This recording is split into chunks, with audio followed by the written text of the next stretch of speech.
Task 4, merit. In this question it gives you a circuit like this.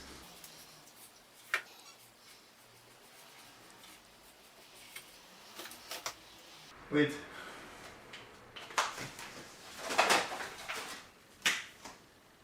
C1, C2, C3. C1 is, again, I use the same values, 50 microfarad, and that is 50 microfarad, and this is 100 microfarad. Now what we want to find is the total capacitance across the supply, the voltage across each capacitor, the charge on each capacitor, the energy stored in each capacitor, the total energy stored in the circuit. So the total capacitor, to find the total capacitance CT, you just break the circuit down into two parts. First one is the parallel circuit, the parallel branch. You have two capacitors in parallel. What you do in parallel circuits, with capacitors being in parallel, you just add them to find the total capacitance or the equivalent of that section. So if I just wipe this, just say we want to turn this circuit to this.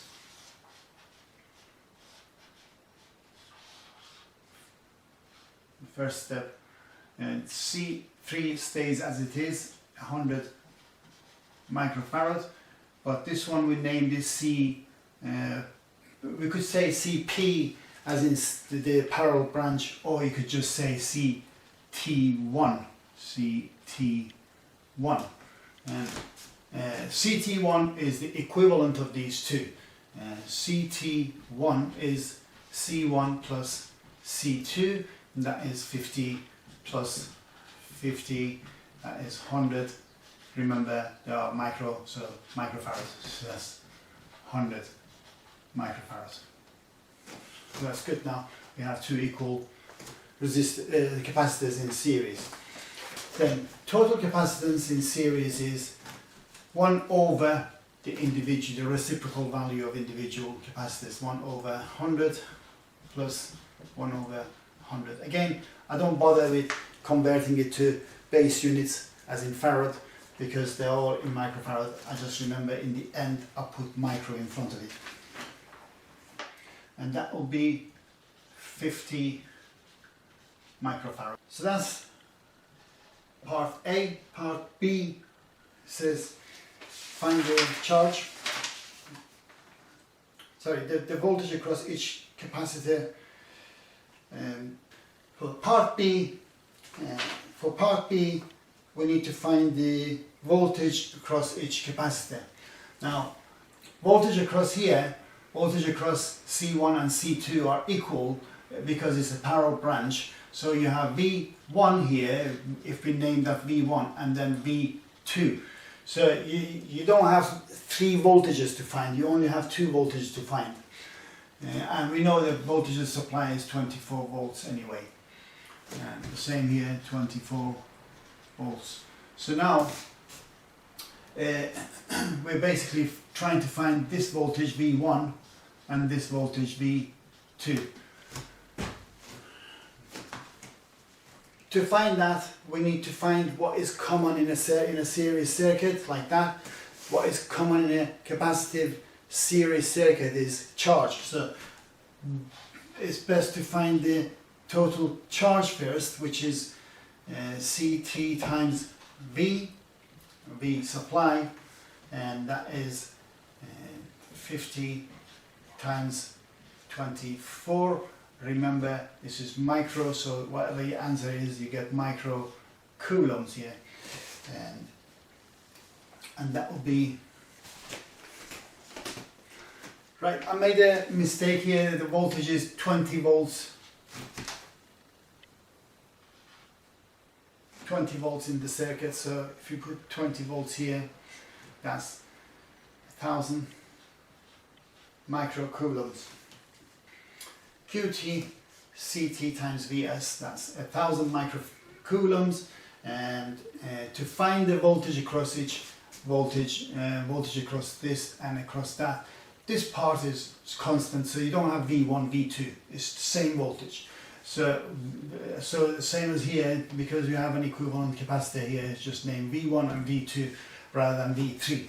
So for charge Q, I'll just name it QT1, as in the charge in the equivalent capacitor of that parallel branch is CT1 times voltage 1, and from that V1 is QT1 over CT1, and that is 1000 over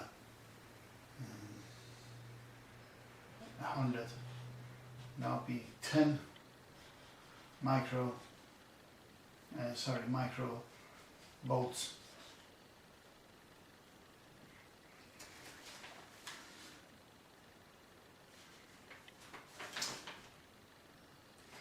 Now, edit all this, get rid of all this.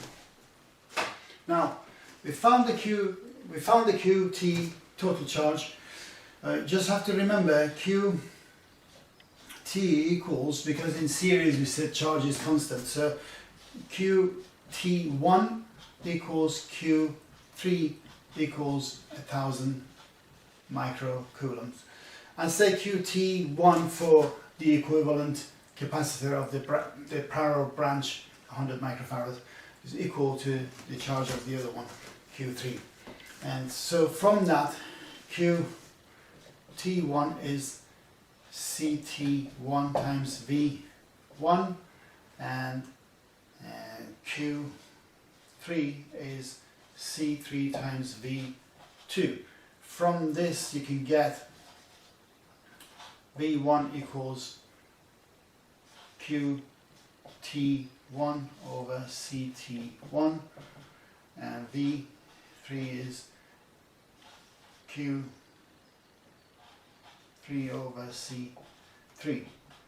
So just put the values there, 1000, that's microcoulomb, because we said they're all equal microcoulomb. I'll just leave that as that instead of saying times 10 to the power minus 6 over CT, that is again 100 microfarad. So times 10 to the power minus 6 there and times 10 to the power minus 6 here will just cancel each other, so I don't bother writing it, and that'll be 10 volts. And this one 1000 again, it just happened to be, again the capacitors happen to be the same, 100, that'll be another 10 volts. And you can see if you add the voltages V1 and V3, it will be equal to the voltage of the supply, which proves the values you found is correct according to Kirchhoff's voltage law.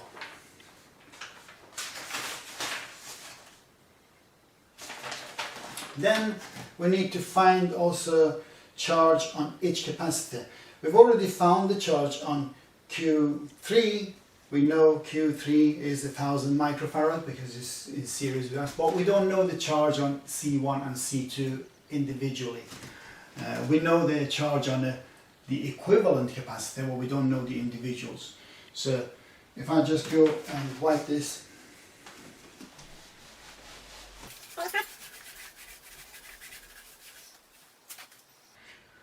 so Q1 equals C1 times V1, Q2 is C2 times V2. I write this V2, but then again, looking at that, V1 and V2 are equal. There is no V2 really, not this V2. Don't get confused. This is V1. So the voltage of the capacitor 2 is the same as the voltage across the capacitor 1, so we just say V1, and that is, make sure this is V1, don't get confused with this V2, that is not the voltage across capacitor 2. So 50 times V1 that we found was 10 volts, 500, because it's 50 micro, so charge will be micro coulombs, and same here, 50 times 10, again that's 500 microcoulombs. And Q3 is C3 times V3, that is 100 times 10, because the voltage of the V3 was also 10, and that is 1000 microcoulomb. Although we'd already found this previously, but we just rewrite that again. So that's 1000 microcoulombs.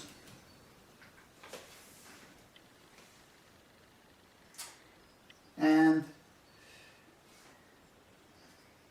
then the next part, sorry, that was C. This is D, energy stored each capacitor, and E says energy, total energy stored in the whole circuit. So energy is CV squared over 2. That is the formula, general formula for energy, but we want to find E1, so it's C1 V1 squared, and just put the values there. E2 is C2 V, and still 1 because V voltage of the capacitor 1 and capacitor 2 are the same. V1 squared over 2. Just be careful with that. Don't write V2 with your habit of going according to the capacitor. You just don't say C2 times V2 squared, because V2 is a different voltage.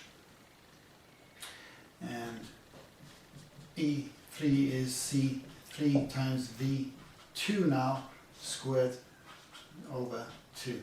And if you put the values, C1 50 times V1 was 10 squared over 2, and C2 50 times 10 squared over 2. Although in this case it wouldn't make any difference if you put V2 here, because V1 and V2 are equal, happen to be equal, but that is not the right procedure. So you just do it this way and make sure you write the right indices. Otherwise it's wrong, even though you get the right answer, but it's wrong because it shows that you don't understand what you're doing. 100 times 10, that's voltage of the V2 squared over 2. And if you just do the calculations for those, you find for this one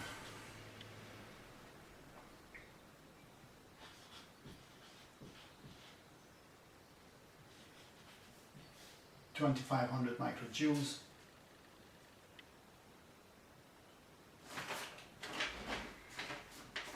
The same 2500 microjoules. Again, remember this micro comes because the capacitors are in microfarad. So whatever you value, unless you put times 10 to the power of minus 6, then you wouldn't have to do micro, but the value would be 0.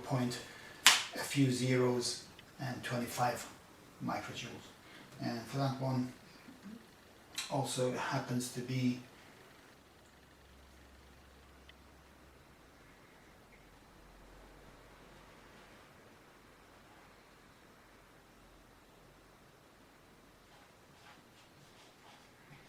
microjoules. So now if you want to find the, in question E it says find the total energy, and again there's two ways of doing this. ET is CT times VS squared over 2, or you could just say, or ET is E1 plus E2 plus E3, and either way you should get the same answer.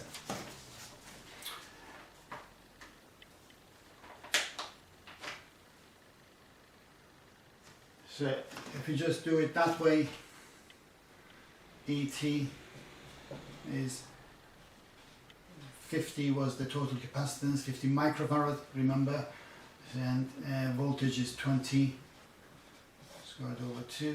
So because it's microfarad, your answer will be micro joules.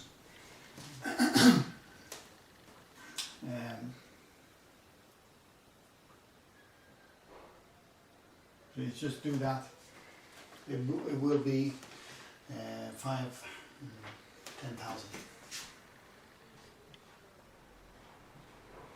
10,000 microjoules, which is the same as adding all these three.